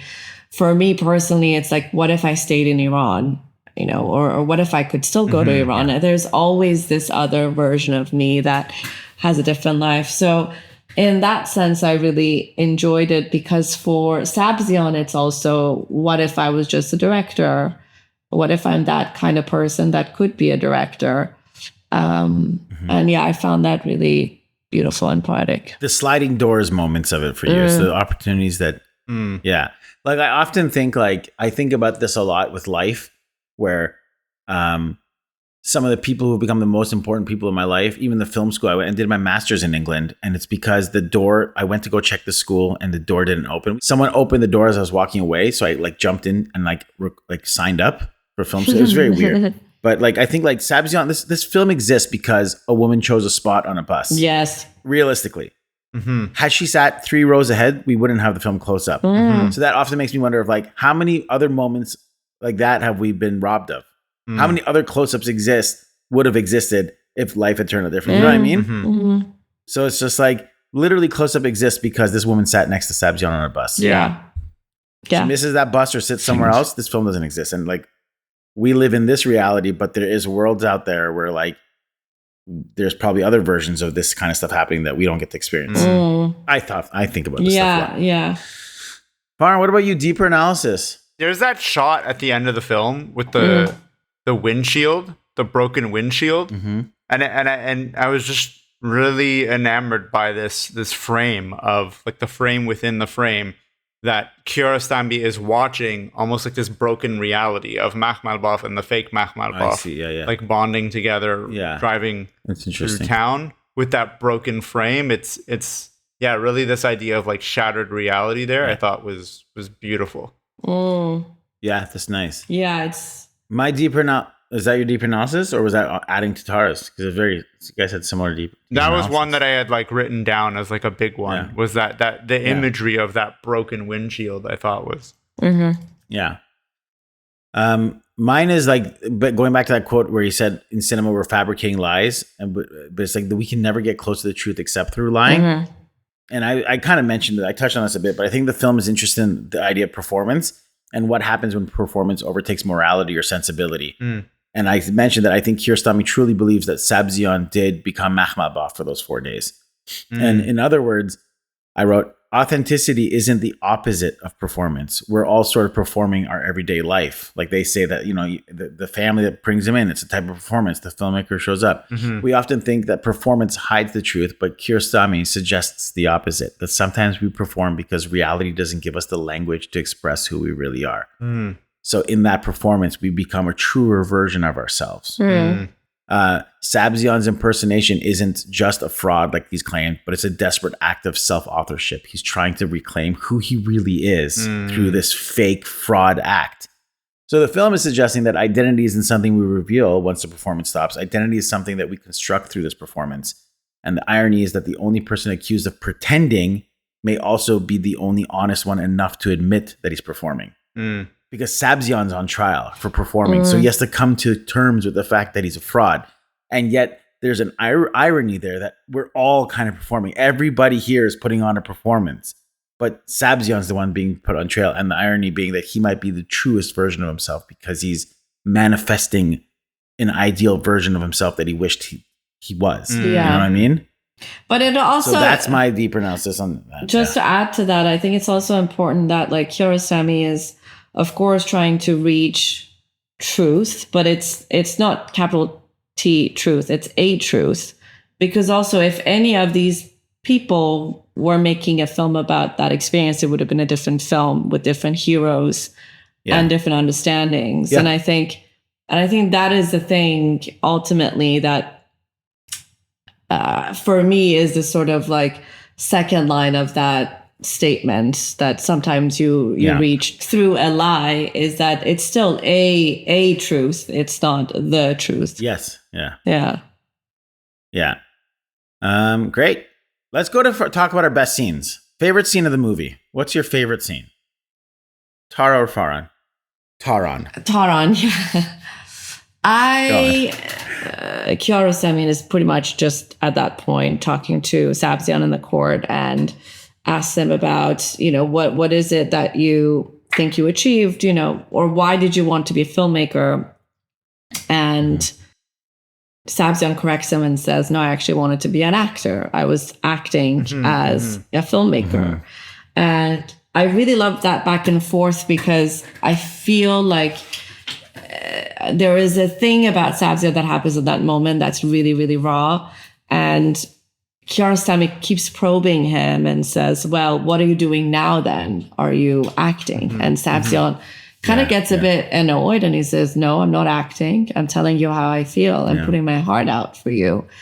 And I love that interaction because I think Sabzian goes from this mostly passive subject to a pretty interesting sort of rival of a philosopher, let's say, with Kiarostami. Yeah, it's like a philosophical discourse. Yeah, exactly. It's like a duel. Yeah. My favorite scene, I wrote like in general all the courtroom stuff. It doesn't really work as one scene because it's obviously broken up because of the nature of this being a nonlinear film. But I think specifically the part that really got me is the first time that they're probing him to understand, why did you do this? And he gives this like really long, like flowery answer. And then Kiarostami refers to the judge and he's like, I feel like this is like not clear. You know what I mean? Like what? And then he gives another answer. But that like watching that whole scene unfold was really fascinating. Yeah. Best scene for me is the ending. The whole motorcycle ride with the flower. Yeah. That imagery, our friend Afra that you mentioned has that tattooed, the outline, that image of the two of them on a motorcycle with the flower. It's I think so beautiful. I think when the music swells, and Kiarostami is very specific and it's sparse with his use of music in most of his films, but I just get so overwhelmed.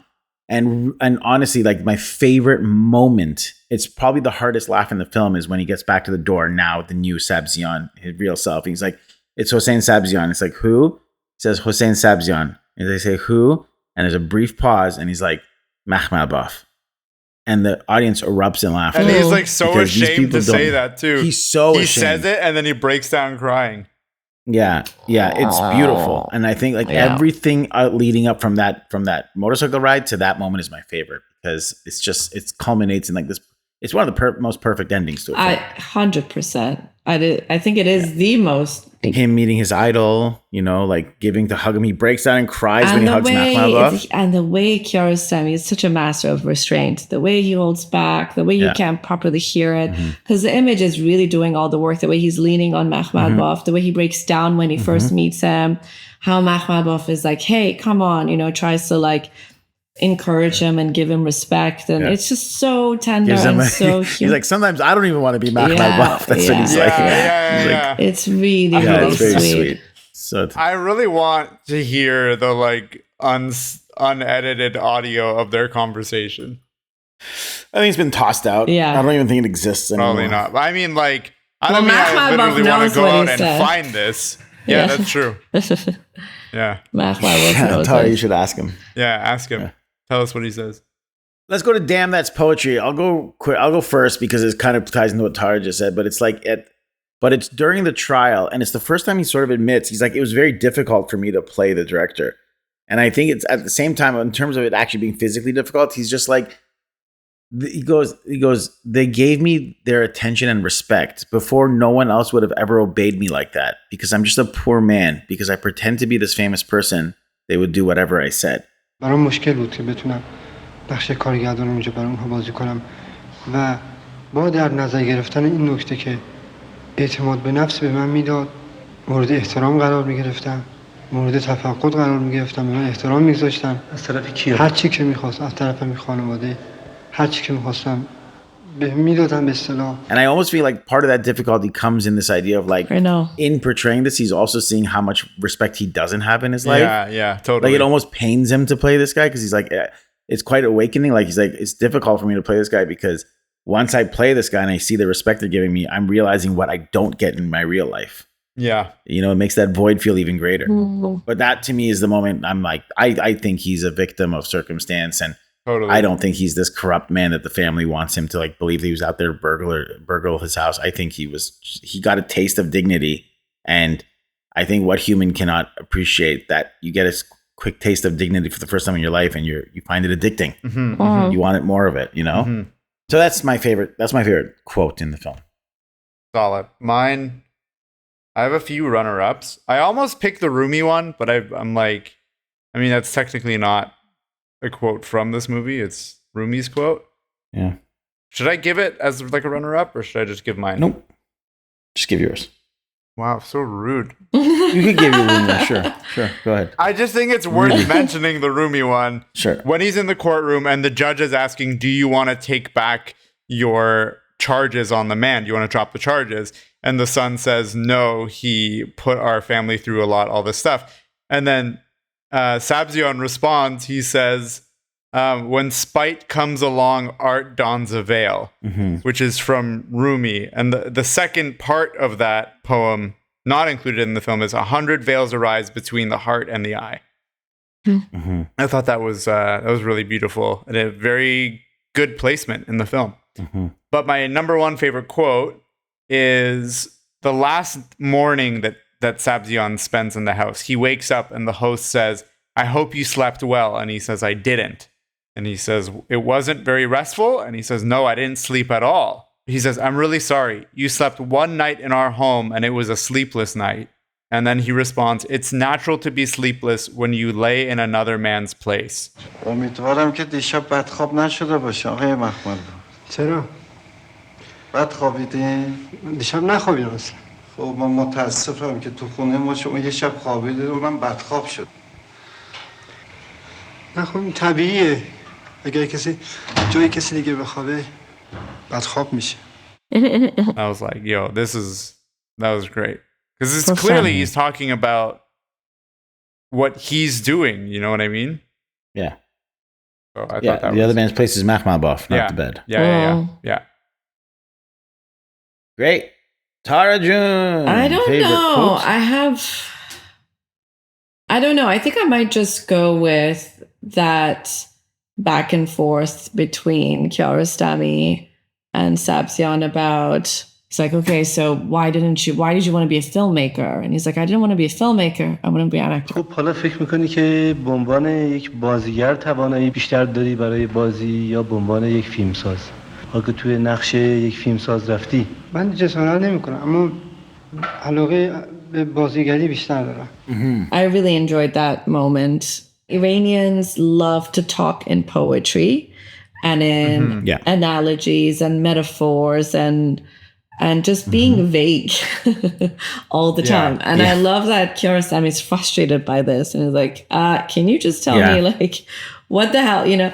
And you know, for someone who's all about obfuscation, you can also see him struggling with just getting people to say what they think and just be present in the moment. So I think it's interesting when he's quoting these things. I remember also being in Iran, sometimes you just want people to just say what they think, whether it's a politician or someone in an interview. And it's sort of a bit of a performance of intellectualism that can really, just feel stifling. So I like that exchange, all that for that reason. Great. Let's move on to best performance. I will just give it for a multitude of reasons and various interpretations of the word Hossain Sabzian. Yeah, I think me too. I don't know if I agree.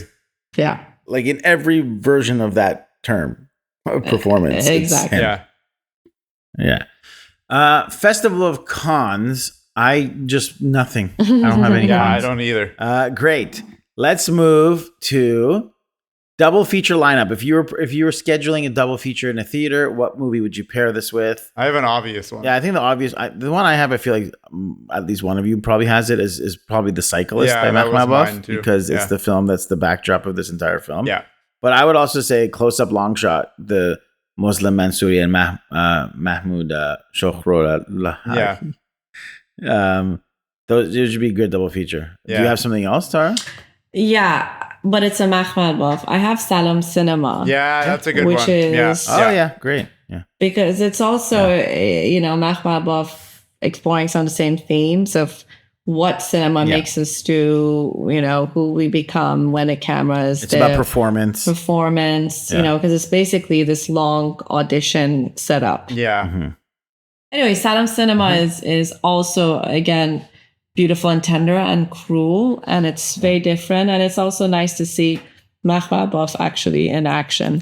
Salem Cinema is also episode 35 of the Cinema Rex podcast. For anyone who hasn't seen the film, wants just a breakdown of the film without having seen it. Episode 35. I gave Salem Cinema a B++ when we did it, but I feel like now in my mind it's more of an A. I think I like it. I gave it a lower mark, and I haven't changed my opinion on it. Wow. It's an interesting film. I don't think it's I don't enjoy it. No. I think it's fascinating. I think it's fascinating, and I think it's like a good sort of, good pairing with this. But I would also... It does, as a pairing, it's fantastic for sure. Great pairing. Okay, I'm going to go last in this next category. We have Hollywood remake. If you were to make a Hollywood remake, would you? And if not, no, you wouldn't. But if you would, how would you go about it? I think I'm going to have the best answer you're going to hear ever. So I'm going to go last. Okay. Please, you guys go first. Hollywood remake, would you? And if not, no. If yes, how? All right, do you want to go first? No is a suitable answer. No. Go ahead. I just instinctively no. Although, it sounds like it's been made in a different context with that reference you made earlier. 6 Degrees of Separation, yeah. Very different, though. That's just an adaptation. Yeah, I can see a more straightforward version of it when, the Sabzian character actually ends up becoming a famous director. Yeah. But no, I do not want to see this. I think Close Up is brilliant because it's kind of, a little messy. It's shot on 16 and 35, and it's beautiful, but so kind of it feels rough. Like it feels rough. Yeah. And I think that's a big part of it. I don't want to see it in a glossy Hollywood remake. Yeah, I agree. I don't want a remake of this, and I think anyone who wants a remake of this is a terrible person who should never be allowed to give their opinions ever again. All right, Kaveh, what's your feeling of Hollywood remake? Here's how it'd go. You ready? You tried to. You can't trap me, Farn. I wouldn't make this remake, but I would make, if I had infinite resources and money, the film that Sabzian's talking about making in this film, which is called The House of the Spider. The House of the Spider is the film he says as Makhmalbaf he's trying to make. I would make this film. If I was to direct it, I would credit myself under the pseudonym of Hossain Sabzian, directed by Hossain, and I would finish the film. Because he talks about in the film an idea, a dream he had, a story about 2 friends riding on a motorcycle. One of them loses their wallet. Yeah. And that begins the joy. So he's giving you snippets of what he would imagine this film would be. So you know who the cast would be, this family. The setting would be this house that he's at. And I wrote this. The film begins with 2 friends riding a motorcycle through Tehran when one realizes he's lost his wallet. Retracing their route leads them to a modest family home only to discover it belongs to a notorious underworld figure known only as the Spider. What begins as a simple search for a missing wallet gradually draws them into the lives of the gangster and his unsuspecting family, transforming into a quiet meditation on identity, reputation, and the visible threads that binds strangers together. You just found a way. The House of the Spider. You just found a way to elevator pitch us a new movie.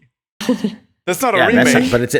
But it's sort of an adaptation of the fictional, the world. It's a fictional retelling. No. That's not a remake. I love it. I would watch that. I Thank you, Tara. I would watch it too. Yeah. I wouldn't call it a remake, but I think what's beautiful because this is all meta. It's like triple meta. It's a meta adaptation. But I love it. I love it. I love it. I support it. I'm sorry, Farn. I should have given him a better answer. No, I would not remake it. Thank you, Kaveh. This is like we rest our case. Yeah. Rest our case. Yeah. This is like a school project where it's like, all right, you need to make a volcano with baking soda and vinegar. Can you please present it to the class? And you're showing up being like, this is my recreation of the Statue of Liberty made with real copper. They're like, what the hell is that? Final thoughts and grades, Farhan and Tara. I'm giving my first and ever, and probably only unless something else comes across, my first and only A++ for this film. Wow. It has always been unquestionably an A++. I knew I'd always make it an A++. And here it is for the first time in history of Cinema Rex podcast recording history. I give this film an A++. Yeah, great. Thanks. It's just I will give the closing statements at the end. Yeah. But I think this film is flawless, and it's the best. It's my 3rd favorite film of all time. I really liked the movie. It was very different from what I expected. I don't know why I expected something that was a lot more, more of like a thriller, I guess, based on the log line. But I was pleasantly surprised. And more than anything, I wasn't expecting to really fall in love with this character. And it just felt very tender. It had a very feel-good ending.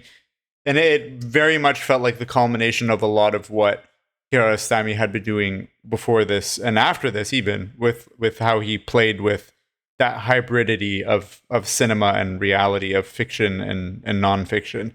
So overall, I'm giving this an A, which Kava's nodding his head. He's so disappointed. Which shaking my head. Nodding would be suggesting I'm agreeing with you. Which I think this is the highest I've given a Kiarostami film, but I kind of want to revisit Taste of Cherry because I think Taste of Cherry actually deserves an A+, but I gave it an A-. So you never know. Maybe this will go up with time. This is better than Taste of Cherry. Yes, I agree. For you guys. Yeah, sorry. Yes, that's what we said. I'm going to give it, I don't know what I will ever give A++ to. So yeah, I am that person. So I'm going to give it A+, if that's all right. What do you remember what you gave Wind Will Carry Us when you were on the podcast? I don't remember. It wasn't that high. Okay, yeah. Okay, good. You gave it a B+. Okay, well, this is definitely A+. Yeah. Okay. And I'm holding back another plus because I do sometimes find even the way he speaks to people a little cruel, and it takes me out of the film. And it takes me out of the film. Mm-hmm. But it's A+ for its poetry, for its humanity, for the way it doesn't judge Sabzian, and why it's forever so impossible to hate him, because it could have been so easy to hate him. And I think that's not just because Sabzian's waxing poetics. I think it's because the way Kiarostami unpacks it, the way he gets us on board from the beginning. It's all of these little choices. I don't think objectively we would have had this tenderness towards Sabzian had it not been sort of approached by Kiarostami. And I think I was thinking, and I'm going to try and formulate this because I haven't really probably thought of it, so bear with me, but there was a thought I had about just Sabzian's trajectory and relationship to reality. I felt that in the beginning, like when he starts to partake in this performance, it's almost like he gets lost in the reality that he's created, the same way that as a child. So I think it has like a parallel of like childhood, adolescence, and maturity. So in the beginning, he has this playfulness and he's like, oh, it just happened. And I kind of got caught into the lie and I believed it. Yeah. The same way that, you know, as a child, you're not differentiating yourself from your surroundings. You're just responding and watching and following and being. And that is sort of what Kiarostami also did with his early works, which was he's observing, he's watching. And then there is this there is this consciousness that arrives, which is, who am I in this reality? What is my point of view? You're sort of differentiating yourself from your surroundings. It happens to Sabzian when he kind of starts to have these moral quandaries about it. And it happens to Kiarostami also, I think, after this film. Because in this film, he enters the story. It's no longer the man behind the camera as this elusive figure. It's very much his voice, his point of view, what he's interested in. Yeah. And then later in life, Kiarostami then becomes, like his later work becomes so also in this middle ground, Kiarostami, the films, the trilogy, all of that stuff become obsessed with reality and who you are in this reality, performance, the blurred lines. And I think in his latest work, he's just like, and then what? So beyond reality, like he becomes almost spiritual. He's talking about death. He's talking about, even in his photography and his other works, it's all about like, okay, what else? And I think, you know, for Sabzian, his maturity comes from just admitting that at that point, he is the culprit. He's made a mistake. and he has this, what next sort of question for him and his life. But he cops to it. He cops to the fact that he's made a mistake. Yeah. He at no point in the trial is he ever saying, "You've misunderstood. I'm innocent." He's like, "Yeah, I did. I'm wrong, and let me explain." Yeah, and that is because we start from the ending, so that is his maturity. Is that he admits that is wrong, but he starts from the lie. Then who am I in this lie? And then fine, I made a mistake. So I think there was these like arcs, I think, that I kept seeing. Great. That means that our Cinema Rex average score for Close Up is an A+, making it the highest rated film on the podcast in a tie with one other film. Well, I know what the other film is. It's White Meadows, isn't it? It is. Oh, interesting. Throughout his career, Kiarostami blurred the line between documentary and fiction. Before becoming internationally known, he spent years making films for Kanun, the Institute for the Intellectual Development of Children and Young Adults, creating documentaries, fiction films, and essay films. Close Up somehow becomes all three at once. In a 1995 interview with Akram Zaatari for Bomb magazine, Kiarostami said, "In cinema, by fabricating lies, we may never reach the fundamental truth, but we will always be on our way to it. We can never get close to the truth except through lying." One of the reasons Close Up has endured is that it's almost impossible to pin down. It's immediately watchable, filled with deeply compelling people, and just when you think you've decided whose side you're on, Kiarostami gently shifts your perspective. It's a documentary, but it's also a scripted film. Real people reenact their own lives. Some moments happen exactly as we see them, others are carefully reconstructed. Eventually, you stop trying to separate fact from fiction, and that's precisely where Kiarostami wants you. The line between truth and lies, performance and reality, it's a paradox that sits at the heart of the film. Close Up isn't simply asking whether Sabzian is telling the truth, it asks what truth actually is. Is it found in facts, memory, performance, emotion, or the stories we tell ourselves? More than anything, it's a film about the social importance of cinema. Our longing to be seen, our impulse to perform, and our desire to become someone else. In the end, Kiarostami doesn't give us answers. He makes us collaborators, inviting us to decide for ourselves where the line between reality and fiction exists, and whether that line was ever really there at all. Tara, June, thank you so much for joining us for this podcast. We couldn't have done it without you. Thank you for all your beautiful insight.